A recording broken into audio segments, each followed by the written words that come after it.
Good evening, everybody. Welcome to this session. Now, I'm going to discuss a new topic as I explained before.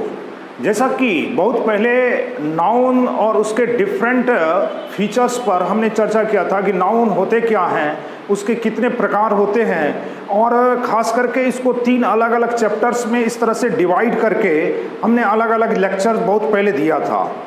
ये 3 इस प्रकार से हैं, जैसे noun and number, noun and gender and noun and cases. तो number और gender पर हमने कुछ चर्चा किया था।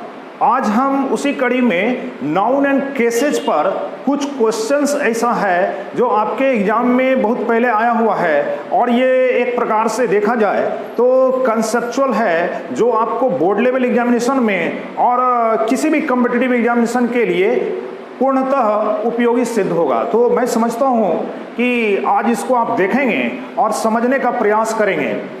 Now let us start. आपका इस तरह से नाउन एंड केसेज में आज मैंने 12th क्वेश्चंस को लिया है इस तरह से, जो एक मिक्स टाइप का है, और इसमें कुछ इस तरह के क्वेश्चन हैं जो डायरेक्ट आपके जो केस पर निर्भर करता है, यानी कि नाउन के हिसाब से आप केस क्या लगाते हैं। जैसे कि 3 तरह के केस होते हैं, और इस तरह से नाउन एंड केसेज में कहने का मतलब नाउन है तो उसके डिफरेंट जो फीचर्स हैं उसमें बहुत तरह का आ जाता है। नंबर, जेंडर ये तो आपका होगा ही, साथ साथ इसमें केस, तो केस में 3 तरह का होता है। जैसे हम कहते हैं कि subjective case, possessive case and objective case. तो आज केस से जुड़ा हुआ डायरेक्ट आपका क्वेश्चन यहाँ पर जो कि आपको देखने को मिलेगा। मैं समझता हूँ कि अगर इसको आप अच्छे से समझते हैं तो आने वाले कंपटीशन एग्जामिनेशन के लिए आप सही से फेस कर पाएंगे।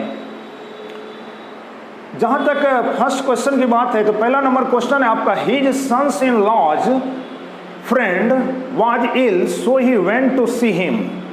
अब देखिए, सन इन लॉज कहने का मतलब कि कुछ ऐसे वर्ड्स होते हैं जो पेयर में यूज होते हैं, जैसे son in law, father in law, है ना, कमांडर इन चीफ, ठीक है। जैसे इस तरह का हम कुछ भी कहते हैं जिसको कंपाउंड वर्ड में बोलते हैं। कंपाउंड वर्ड का मतलब होता है कि नाउन में आपको कुछ ऐसे वर्ड होते हैं जो कंपाउंड फॉर्म में रहेंगे, यानी 2 वर्ड इस तरह से मिले हुए रहेंगे, ठीक है।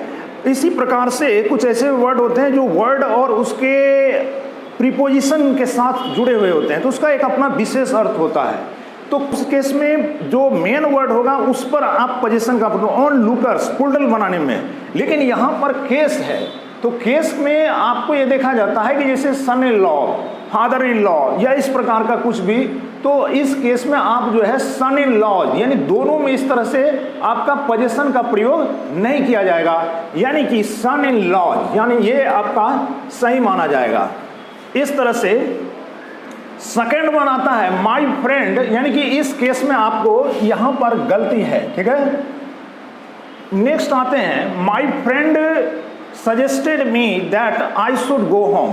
अब देखिए यहां पर सजेस्टेड, ये एक प्रकार से कहने का अर्थ, ये इस तरह का सेंटेंस अगर दिया जाता है आपको तो सजेस्टेड V2 फॉर्म में है, पास्ट का है, लेकिन हमेशा मेन वर्ब के बाद आपका यदि केस का, यानी कि कोई ना कोई प्रोनाउन अगर आता है वो आपका ऑब्जेक्टिव केस का होगा। और यहाँ पर माई फ्रेंड सजेस्टेड मी, यानी मेरे मित्र ने मुझे सलाह दिया, क्या, that I should go home, कि मुझे घर जाना चाहिए। तो इस केस में आपका ये वाला सही माना जाएगा, अर्थात इस तरह से आप इसको, यहाँ पर कोई इस तरह का एरर्स के टर्म में नहीं है।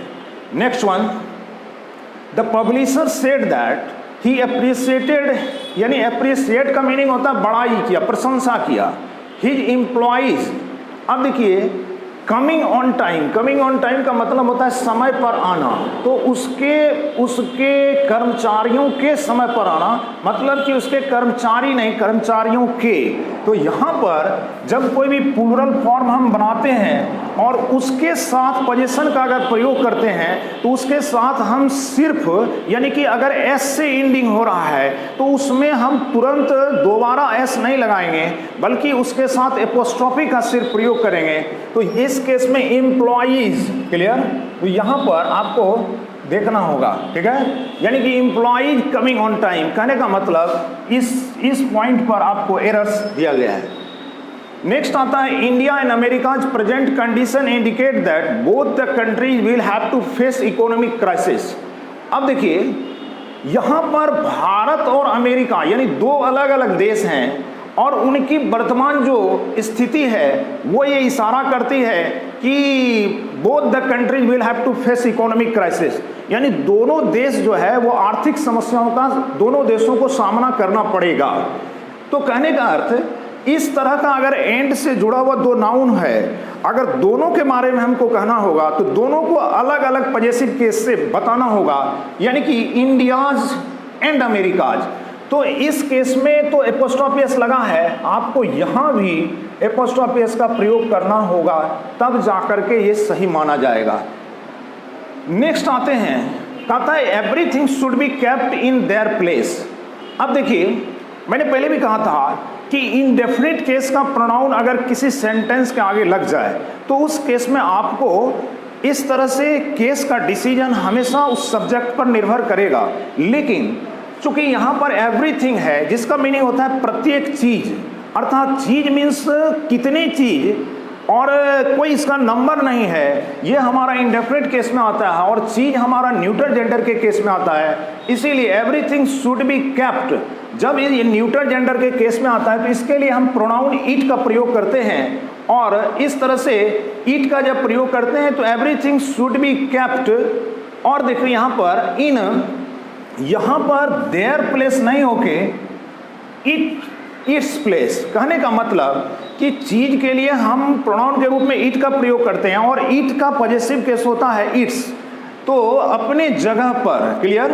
तो यहाँ पर कहने का मतलब आपका ये वाला पार्ट जो है एरर के टर्म में दिया गया है। नेक्स्ट आते हैं, his parent is present in their room to have a cup of tea. अब यहाँ पर देखिए, जैसे कहते हैं उसके पेरेंट और पेरेंट्स में अंतर समझना होगा। यहाँ पर वर्ड के मुताबिक सिंगुलर वर्ब सही है, लेकिन यहाँ कह रहा है हिज पेरेंट इज प्रेजेंट। अब देखिए यहाँ पर पेरेंट और पेरेंट्स में अंतर क्या है। अगर पेरेंट होता है एस उसमें नहीं लगाते हैं तो उसका मीनिंग होता है माता या पिता, यानी कोई एक, फादर या मदर। लेकिन अगर इसमें एस लगा रहा था तो इस केस में आप सिंगुलर वर्ब नहीं देते और आर का प्रयोग करते। तो ये तो आपका सिंटेक्स वाले टर्म में हमने पहले भी बताया था, लेकिन इसमें चूंकि आपको केस चेक करना है तो हिज पेरेंट इज यहाँ तक सही है, प्रेजेंट इन। अब देखिए यहाँ जब एक ही व्यक्ति का बोध हो रहा है या तो फादर या मदर, तो उस केस में यहाँ पर देयर का प्रयोग नहीं किया जाएगा। अगर इसमें एस लगा रहता तब यहाँ पर आर होता और यहाँ पर हिज के या मान लो इस तरह से देयर का प्रयोग सही था, लेकिन इस केस में देयर नहीं होके आपका हिज का प्रयोग किया जाएगा, क्योंकि जब मेल या फीमेल में डिसीजन नहीं है उस केस में हमेशा मेल मेंबर को वरीयता देते हैं। और आपका his parent is present in his, यानी कि अपने रूम में, to have a cup of tea, एक कप चाय के लिए, क्लियर। कहने का मतलब कि यहाँ पर इस पार्ट में आपका गलती है, एरर्स है। नेक्स्ट आते हैं, believe his because he is a very honest and kind hearted person, यानी उस पर विश्वास करो क्योंकि वह एक जो है ईमानदार और दयालु हृदय का व्यक्ति है। कहने का मतलब कि यहाँ पर आपको ये देखना है, बिलीव जो है आपका यानी वर्ब के टर्म में, बिलीव यानी विश्वास करना। अब देखो विश्वास करो किस पर, बिलीव हिज। ध्यान देंगे कि डायरेक्ट अगर इस तरह से आपका एक्शन वर्ब है यानी मेन वर्ब के रूप में, तो उसके तुरंत बाद अगर कोई प्रोनाउन आता है वो हमेशा आपका ऑब्जेक्टिव केस का प्रोनाउन लेगा, ना कि आपको पॉजेसिव या अदर का। तो यहाँ पर बिलीव हिज नहीं होके यहाँ पर आपको हिम शब्द का प्रयोग करना होगा, यानी बिलीव हिम, उस पर विश्वास करो, क्लियर। नेक्स्ट आते हैं, each student should complete their project on time. अभी देखिए ईच स्टूडेंट सही है, यानी कि इसके साथ यानी कि डिस्ट्रीब्यूटिव केस का जो भी प्रोनाउन होता है उसके साथ आपको प्लूरल फॉर्म में इस तरह से प्रयोग नहीं करना है। ईच स्टूडेंट सही है, ये मॉडल एक्सिलरी वर्ब है, शुड तो V1 लेगा, शुड कंप्लीट। अब यहाँ अगर किसी सेंटेंस के आगे ईच, एदर, नेदर, एवरी ये सब आ जाता है तो उस केस में आपको सिंगुलर का सेंस मिलता है, और जब सिंगुलर का सेंस मिलता है, प्रति शब्द का बोध होता है, तो वहाँ आपको सिंगुलर वर्ब के अनुसार आपको चलना होगा। यानी कि ईच स्टूडेंट शुड कंप्लीट, और यहाँ पर जब सिंगुलर का है तो आपको देयर नहीं होके हिज का प्रयोग करना है। तो कहने का मतलब इस केस में आपको गलती था। इसी तरह से 9th में चलते हैं। The sun spreads its light on this earth, यानी इस पृथ्वी पर इक्वली, यानी समान रूप से। यहाँ पर ऑन द अर्थ भी होता, लेकिन इस पृथ्वी पर, तो कहने का अर्थ कि इस तरह से चलेगा, लेकिन मेन हमको यहाँ देखना है कि आपका केस सही है या नहीं।